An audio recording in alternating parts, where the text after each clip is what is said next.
Ashama harka fuune daawwattoota keenya kabajamoo taatan. Nagaan keenya kabajaa bakka irraa nu hordoftan maratti isin qaqqabu jenna. Akkam jirtu? Ateeteen uummata Oromoo gidduutti baay'ee kan beekamu ta'e akkuma duudhaalee kaanii dhalootaa gara dhalootaatti kan darbudha. Ateeteen sirna dubartoonni Oromoo waaqa ittiin kadhatan akkasumas hawwiif abdii jiruuf jireenya isaanii keessatti qaban ittiin ibsan ta'uu dubbatu maanguddoon argaa dhageetti. Kana malees sirna ayyaana dubartoonni ittiin kabajamaniif ulfina ittiin argatan ta'uutu himama. Ateeteen garuu umriif saalaan kan daangooftedha. Sirna ateetee dubartii qofatu bulfata. Kanarraa ka'uun bakka tokko tokkotti ayyaana dubartii jedhamuun beekama. Dhiirri sirna kabaja ateetee kanarratti hin hirmaatin malee waan ateeteef barbaachisu gama isaatiin guutuun gumaacha isarraa barbaachisu hunda taasisa. Durboonnis ateetee kana akka hin bulfannetu dubbatama. Haa ta'u malee isheenis gama isheetiin meeshaalee barbaachisan haadhaaf ni dhiyeessiti. Akka aadaa Oromoo Arsiitti ateeteen gosa sadiitti qoodamti. Sagantaa keenya kanaan gosoota ateetee Oromoo Arsii akka itti aanutti qindeessineerra. Haga xumuraatti nu waliin turaan afeerraa keenya.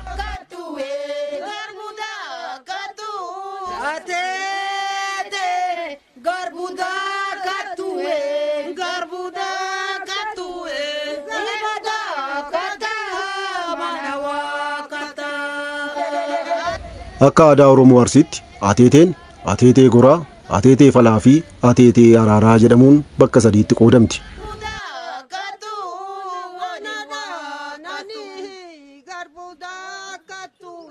Akka aadaa Oromoo Arsiitti ateetee goraa jechuun yeroo dhiirri karaa aadaa ala ta'een dubartiidhaan arrabsu, miidhuu fi yakka hin malle irratti raawwatu kan ba'amudha.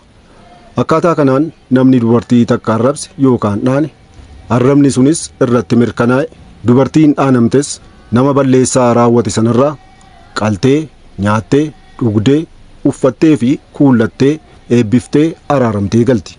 Faaruu armaan gadiis qabdi. Ateetee garbuu daakatu'ee ilma daakataa maana waakkataa faanoo nagaillee faantuu dhageenne laga sheeledaa nu hoolaa hin nyaannuu akka jeeledaa mirgoo as fidii irraa qeexallaa jechuun faarfatti.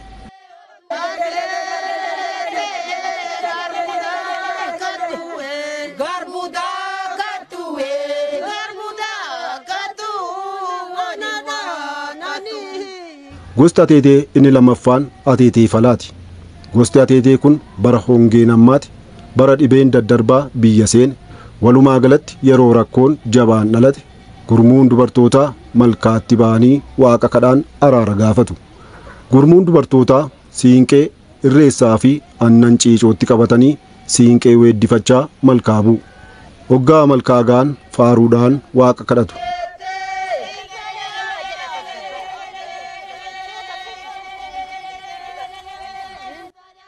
Daawwattootaaf dhaggeeffattoota Finfinnee Maltiimiidiyaa, gosti ateetee inni sadaffaan ammoo ateetee araaraa jedhamti.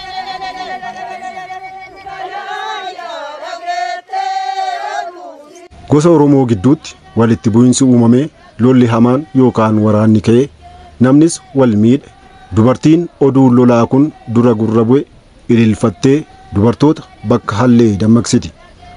Gurmuun dubartootaas oduu waraanaa kana darbaa walii dabarsanii siinqee qabatanii battalatti wal ga'u.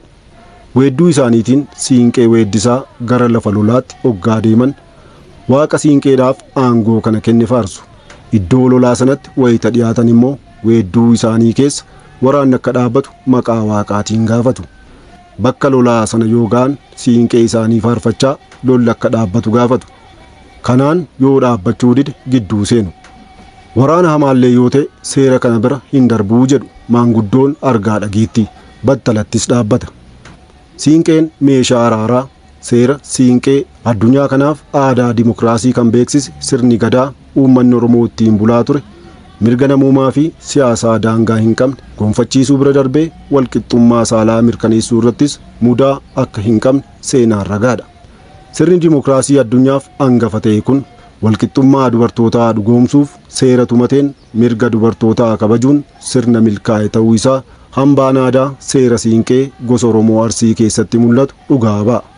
Bara sirni gadaa sirna alagaatiin bakka buufame gosti Oromoo harki caalu dagate kana Arsii, Sikkoo, Mandoo fi Utaawaayyuu seera siinqee hin ganne. Seera siinqee keessatti aangoo gurmuun dubartootaa qabu laaffatus kabajaa fi safeeffannaa dubartiin qabdu hin banne. Dubartiin wayyooma yaada jedhuun ibsu. Seerri siinqee mallattoowwan mataa isaatii qaba. Seerri siinqee ulee qalloo sororoo muka harooressaa irraa muranii tolchan kan dubartiin heerumte qofti qabattuun ibsama. Mukti harooressaa qaqallaa fi sororoo waan qabuuf akkasumas kan laayyootti hin cabne waan ta'eef filatama. Siinqee hojjaa yookaan dheerina dubartii qabattu akka gituutti muru. Siinqeen akka diimatee bareedu baaxii manaa jala bakka aara argatutti suuqu. Siinqee akka uleetti hin fayyadaman. Horii ittiin hin haleelan. Yeroo qabatan illee akka dhadhaabbataatti hin fayyadaman. Dubartoonni siinqee qabatanii gurmuudhaan sirna hawaasummaa fi araaraa hedduu waan raawwataniif siinqeen waraana dubartiiti jedhu maanguddoon argaa dhageetti.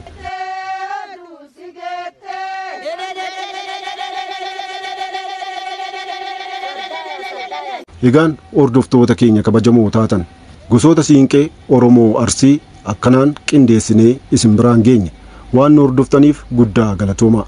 Chaanaalii yuutuubii Finfinnee Maltiimiidiyaa laayik, sheer, sabskiraayib godhaa. Finfinnee Maltiimiidiyaa madda seenaaf odeeffannooti.